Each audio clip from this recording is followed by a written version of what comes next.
Hello, everyone, and welcome to today's Training Industry Learning Tech Showcase, AI and Training, sponsored by Big Tin Can, CGS Immersive, Corporate Vision, Schoox, and the Regis Company. I'm Avery Vo, Events Manager at Training Industry, and I'm so thrilled you could all join us today. Before we get started, I just will go over a few housekeeping items to help you interact with our speakers and get the most out of today's program. Throughout today's event, please feel free to use the chat for comments and submit questions in the Q&A panel. All questions will be addressed during the event or at the end of the program during our Q&A section. At the end of the event, you'll notice a short survey has popped open in your browser, and we'd appreciate your thoughts on today's event. And as always, all of our sessions are being recorded and will be archived on trainingindustry.com, and you'll receive a follow-up email from us with a link to the on-demand sessions. If this is your first Training Industry event, a special welcome goes out to you. Training Industry exists to make connections among learning and development professionals. We offer tons of resources to support your role in L&D through live events like today's Learning Tech Showcase, as well as through articles on our website, our magazine, conferences, research reports, and our podcasts. You can visit trainingindustry.com to learn more. And now, without further ado, it is my pleasure to introduce you to our speakers today, David Wentworth, the VP of Talent Platform Evangelist, and Cory Strawbridge, Director of Product Utilization at Schoox. We are very excited to have both of you here today. And with that, I'm going to hand it over to you. Well, thank you very much, Avery. I'm going to start sharing here. And basically what we want to do today, obviously the topic here is driving business impact through AI-powered upskilling. So the point here is I want to walk through a little bit of, here at Schoox, our understanding of the challenges that companies face, why we've built the tool the way we have, the things that we're trying to address, and then Cory's going to walk us through how we actually do that. So for those of you who aren't familiar, Schoox, we are an LMS platform, heavily focused in the frontline industries, such as retail, restaurants, hospitality, and the like. Those are a lot of deskless frontline customer-facing workers. So the reason we wanted to jump in on this session today is we're really excited about where we've been applying AI within our tool. We're trying to take a very, very value-add practical approach to what we're doing. And so we start from a position of what is it that companies are struggling with? How can we help? What can we do? And one of the biggest things that we've seen, and I've been an industry analyst in my previous career for almost a couple of decades, and continually the biggest challenge is it's very difficult to connect what L&D is doing to the business outcomes of the business itself. Companies have continually struggled with that. So how do we do better at that? As this stat says, only 8% of CEOs see L&D as a driver of business performance. So what is it that we can do as a technology provider to help organizations make that connection? So in this new world, there's a lot of challenges that we face, right? The current environment forces a lot of disruption very rapidly. It's very hard to be as change ready as we once were. Things change so rapidly. So companies are really rethinking, what does that mean to be change ready? How do we build in more agility? And that really comes down to around skills. How do we focus our attention to being a skills-based organization, right? Rather than a series of static jobs or roles, but the things that the company needs to be able to do in order to be successful now as well as into the future. And we've gotten better at that over time. Skills mapping has gotten better, but it's still a pretty tedious process. It's still a very static process, which is one of the biggest challenges. But then ultimately, even if companies get really good at that part, the identifying and mapping of skills, it's still very hard to connect those directly to business outcomes. And so we really wanted to focus in the tool, how do we help companies do that? And so how does AI accomplish this? There's a lot of different ways we can apply it in these scenarios to make this work. And one of the first things is with a data and integration and analysis, right? So there's so much data available. We hear this time and time again. This is one of the biggest challenges learning faces is it's not that we don't have the data, there's just so much of it. How do we make sense of it? How do we manage it? How do we bring it in? And that's where AI can really provide a lot of horsepower to do the things that it's really difficult for even a team of people to do. Then you also have skills cluster identification, right? The ability to really make sense of what skills are important to the business, what things matter, how those things connect, rather than relying on static third-party skills taxonomies, which are sort of obsolete within a matter of months typically.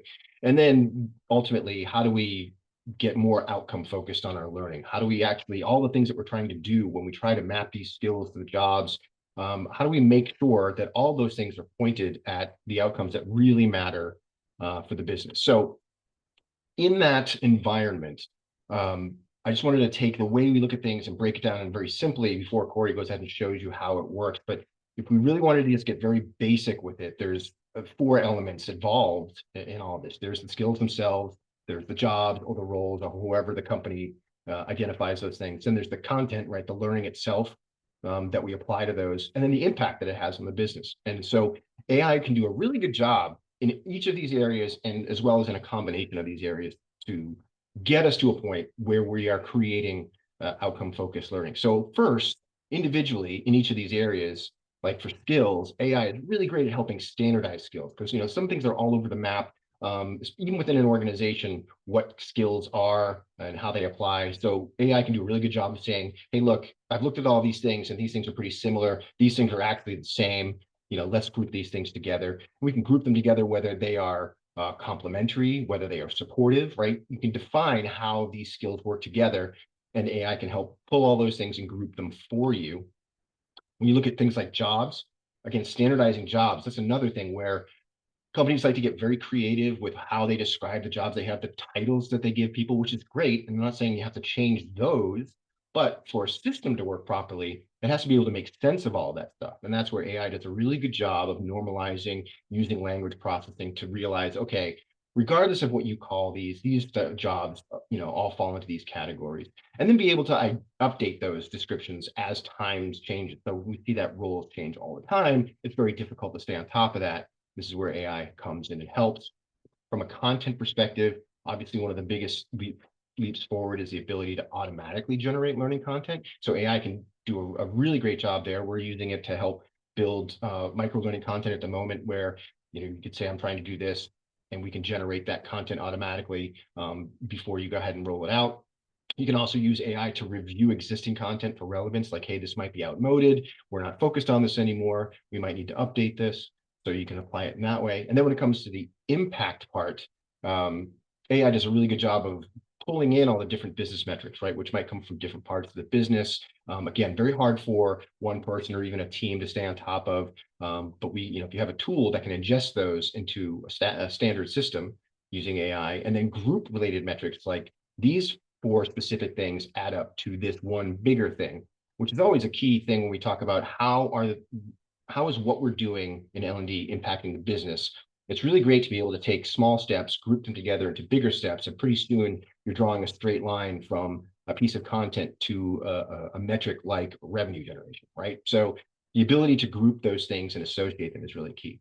But I think beyond that, where things start to get even more impressive and more almost magical, is when we start to look at these things in combination with one another. This has always been very tricky, and AI does a really good job of doing things like when you talk about skills and jobs, being able to look at a job description that exists and extract what skills are required to do that job automatically. So you can do that. You can run an inventory of everything that exists, and AI can actually identify what are the skills that are required for these jobs as described. And then conversely, you can associate skills that exist with different jobs and roles that are in the inventory as well. And then again, the big key is that dynamically updating, constantly being up to date, which is one of the big challenges with skills, is when we put in all that time and energy to create these taxonomies, if we're not able to continually update them and keep them relevant, they become pretty useless quickly. When it comes to the learning content, AI can then look at the skills that the business is saying it's requiring and automatically generate content focused on those skills, pull that together so you can quickly build specifically to the skills that you're looking for. Again, conversely, you can look at the content that you currently have, and AI can look at that and say, this content is targeted at these specific skills. And so you've got this constant mapping going in each direction. And of course, associating the content with these skills and skills groups. So every time it comes up where, hey, we want to improve this skill, or we need this entire skills group to move in a certain direction, you can pull content automatically. However you adjust those skills, the content will automatically be mapped. Again, impact, what what kind of impact are specific skills having on metrics. You can make those associations that say, when we have these skills, these things happen from an impact perspective. You can identify those, and you can even set proficiency levels that say, if we are at beginner level with these skills, we have this much impact. If we are at mastery level with these skills, we have this much impact. You can start to get a really good picture of where the organization is, where it needs to be. We start to get into the really critical piece of how do we create and deliver the content that's going to have that impact. AI does a really good job of looking at the desired outcomes. And because those are associated with skills, it can say, all right, we need to put together content that looks like this because it will improve this identified set of skills and have an impact on those outcomes. And then it allows you to actually simulate what a program might do from an impact perspective, right? You might be able to look at, if I pull together this content and I create a program around it, what skills will it impact? What metrics will be improved if I do this? And you can get a look to see if it will possibly work or not. And then again, it's always that sort of cyclical relationship, right? Feeding back into itself. So when you do run a program and you do have metrics that you can then measure by, that goes into making the AI more intelligent because it learns from its successes and its failures to say, well, this didn't work, but don't do that in the future, or do more of this because this is successful. So each iteration gets better and better because it's constantly learning. So there's a ton in there, and clearly we could do hours on what this is all about and what goes into it. But we really wanted to show you how we're attacking each of those issues. And Cory's got a great walkthrough of the product to show you how we're doing that specifically with skills, jobs, content, and impact. But the idea here is to be able to create personalized journeys based on relevance for everybody, for whatever they're trying to do, map skills to actual outcomes, and then make sure you're being very specific with how you're allocating training. No more, throwing everything out there and hoping for the best. You're doing very, very targeted programs specifically for specific skills, which are targeted to specific outcomes. And then you'll be able to deliver these real forecasts of, this is what we plan to do, and this is what we believe will happen when we do that. You're actually going to be able to be armed with data that says, if we do these things, we're going to be able to move the needle in these ways. And so enough of that. I think it's more important that we get Cory to show you what that looks like. So I'm going to go ahead and hand it over to you, Cory. Okay, perfect. Thank you, David. So before I start, what I have on screen is of the new module we are releasing. This is going to be a simulation because this data is based on a real company. We had to make sure we protected their privacy, so we have changed it to fictitious foods.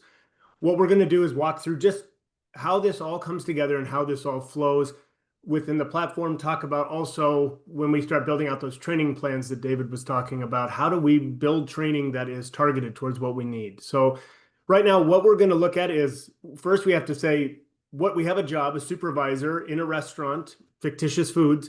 We have to identify how the system can help us come through and say, what does that mean? So I've gone ahead and I have brought in different skills associated with what a supervisor at fictitious food might do. So when you're looking at this, the nice thing about it is it's providing an example of, this is the skill, job specific or a general skill that might transfer from job to job, the importance factor, and then getting into how do we group it and what's the reasoning that this job falls into that purview. So customer service management, it's high, very high importance, 10 out of 10, and then it falls over into that. It is customer satisfaction is crucial, and especially for a supervisor, they are the first line of defense after the server or host comes in. So now we're starting to see how that would flow through. But we've also gone ahead and mapped other job-specific skills, some general skills such as problem solving, time management, adaptability. These are going to be other transferable skills that would be used by servers or hosts, GMs, whoever might be using them. But the goal is to build a view to say, this is how we've laid it out. So with what we've got here, we've laid out 15 skills as part of a supervisor. What Schoox then does is it comes in and it takes that and puts it into relationships. So these relationships allow for us to say, great, you've got your skills laid out. How do we group these together in a meaningful way? So in the real world, as we see it, you could be lumping them together by the job. So as we come down here, operational efficiency, customer interaction, strategic planning, Schoox has gone ahead and grouped them together, given you justification of why they're grouped this way. This allows for, this is only one of the 3 clusters we put together. This is role-based.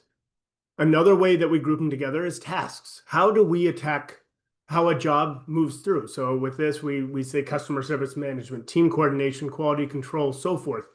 These are going to be buckets of tasks that combine different skills that allow for us to say, okay, now how can we use these to target and get training built out for these groups? And as a supervisor, I also need to be able to, I might have the need to have pairings, complementary, supportive, prerequisite. Skills work together, and sometimes in a prerequisite manner, they will be laid out so that we can say these skills work together in order to form a synergy with how they help a supervisor do their job each day. Once we've put this together and we've said, this is how we've mapped the skills, we've got this relationship, we've created the job profile. The job profile is going to basically help us identify how can we target our supervisors in a meaningful way. To what David said, now the next step is let's get our metrics in there. Let's get our business values. So based on our industry and our company, it's gone ahead and generated different parameters around these different categories on the left-hand side. So revenue, it could be operational efficiency, order accuracy. These are all different areas that are universal across a lot of different industries. And you'll be able to then say, okay, AI has gone in and said, okay, average revenue per location is 11,900,000, and that is on an annual basis. So we've got that in there. Average check size, $27. Table turnover, 1.7 times per hour. These metrics are what AI has put together. We know these could be different based on what's available out there. So we might come in and say, okay, I want to edit this. I know that it wasn't 11.9. We were actually 12.1 per location. Or my check size is actually $35. We want to make sure we have accurate information as we start building out these metrics, because this is going to help us connect that job to the metric and help us move that needle. So if we come back up here and we come over to now saying, okay, we've got our metrics in and we got our profile. How are we impacting each of these by the different skills that are available? So on the left-hand side here, we've got our skills listed out, and then we're able to see these are the skills we have selected for the supervisor. We put them together, map those, but now we can see what impact areas do those skills really come in and really make a change in the business. So now I have customer satisfaction. And here I can come down and I can see our baseline is 90%. That might be something that we needed to adjust on the baseline metrics, but right now 90% is where we live. Training impact, I will talk more about this in just a moment, but low, likely, high. A lot of this comes into play with, are we going to do a shorter, more targeted training, or a lengthier, more comprehensive training? And I'll explain what that is in just a moment. But here it's starting to show some business outcomes. What does that mean? Same with employee retention, 70%. We're doing great, but maybe we could improve that. Supervisor does have a strong impact on this because they make a great working environment. They help the employees, they schedule, they take care of job satisfaction and such because they're right out there with them. So this is starting to see how we can start impacting specific skills and get those skills connected to the metrics. If we go a step further, I want to jump into the impact profile, because this is where you start seeing that those numbers come back and actually see gain. So with what we've got laid out, we've got an overview right now to say, as a supervisor, if we trained all of our supervisors, total potential gain versus total realistic gain. The reason those numbers are so different is because of realism.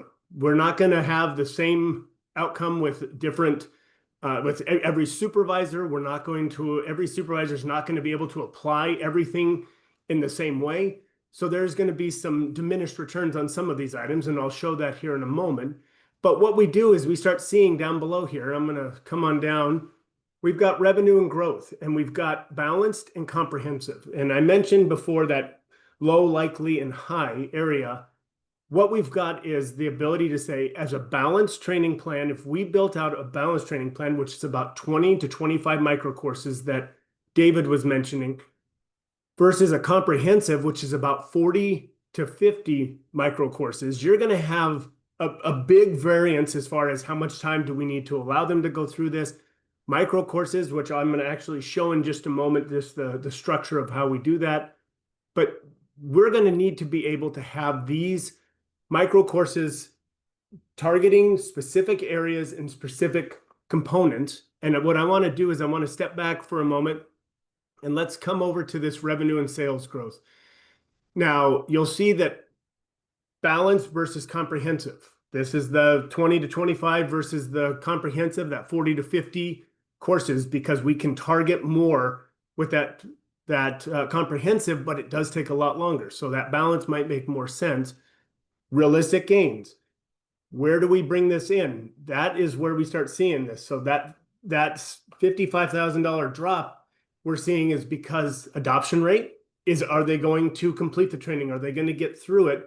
Are they going to be able to adopt some of this? And then influence rate, are they going to be able to apply it to their jobs for waste, reducing waste, or scheduling, making that more efficient? These are some of the areas that you really have to start thinking about. Okay, we can't always hit everything at 100%. We have to apply some realism, and that's what we've done here. Now, this is just breaking down a specific, that table turnover. The uplift, 10% annual per employee. If you think about that table turnover, if we're actually managing the meal, we're dropping the check when we should, we don't leave somebody sitting out on an island. We also have the table bust and ready to go immediately. We're going to start seeing more folks come in and be able to dine and be able to participate in a meal there.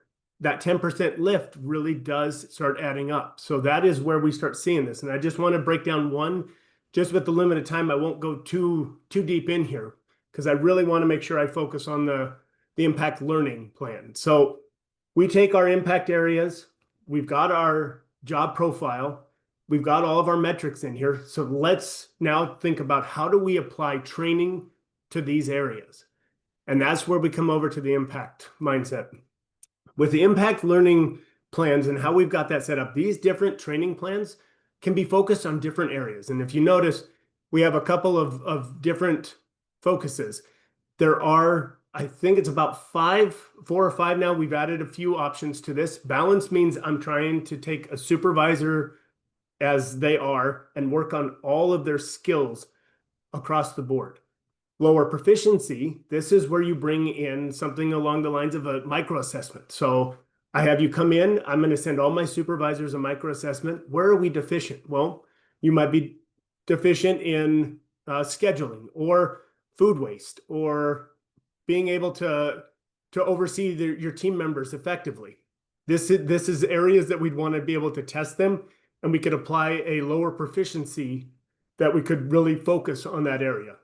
For this, we're going to focus on the actual balanced. So when we go into that balanced view, that's going to break down how this training plan and these courses would be set up.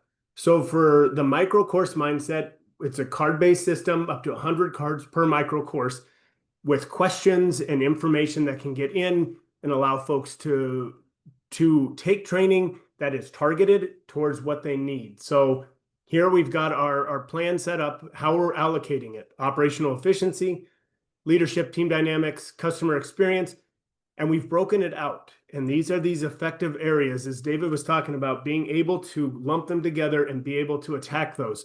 6 courses, 4 job specific, 2 general, 7 courses on leadership and team dynamics. And it's telling you which skills is it prioritizing.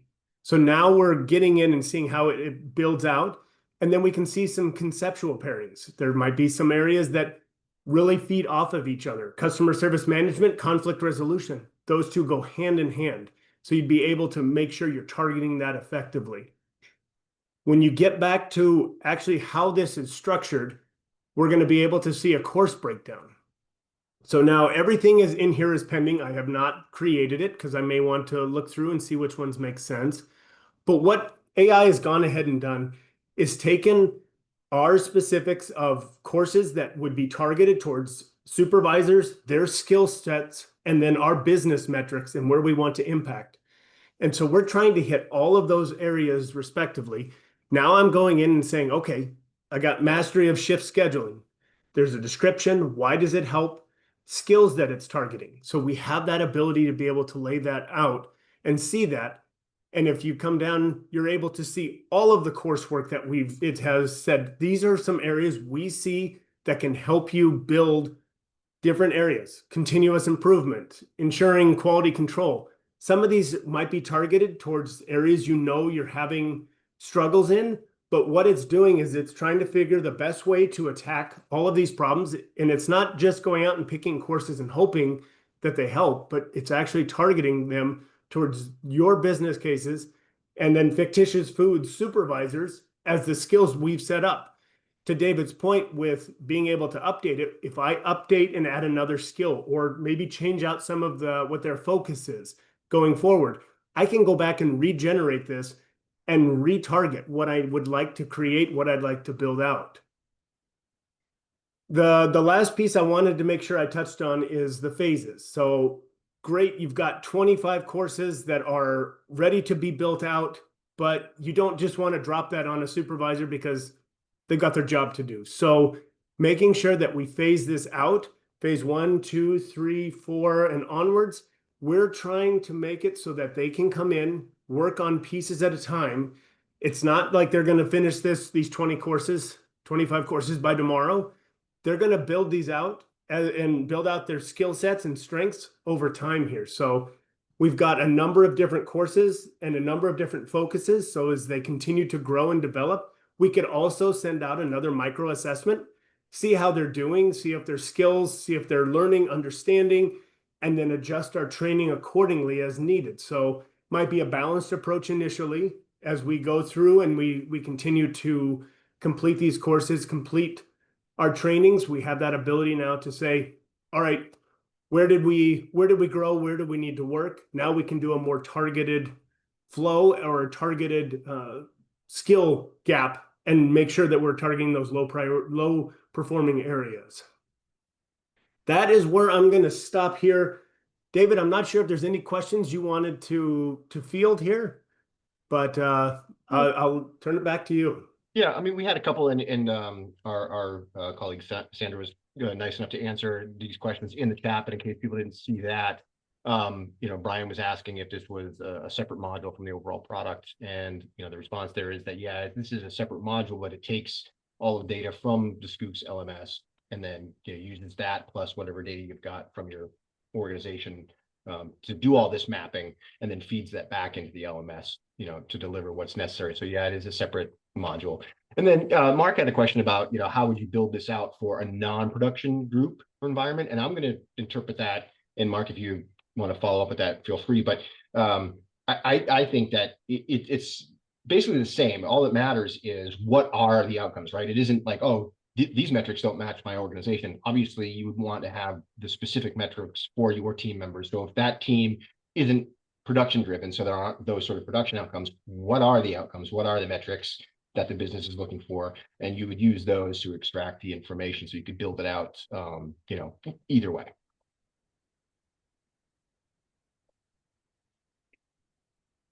Yeah, and I think,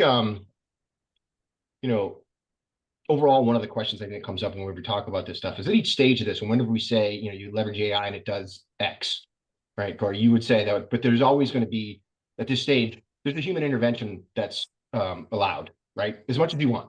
You don't have to just press a button and hope for the best and walk away. There's always, checks and balances if you want them. Over time, you feel confident, you can just let it do what it does and accept the outputs. But there's always, a level of human intervention if you require it or if you want, right?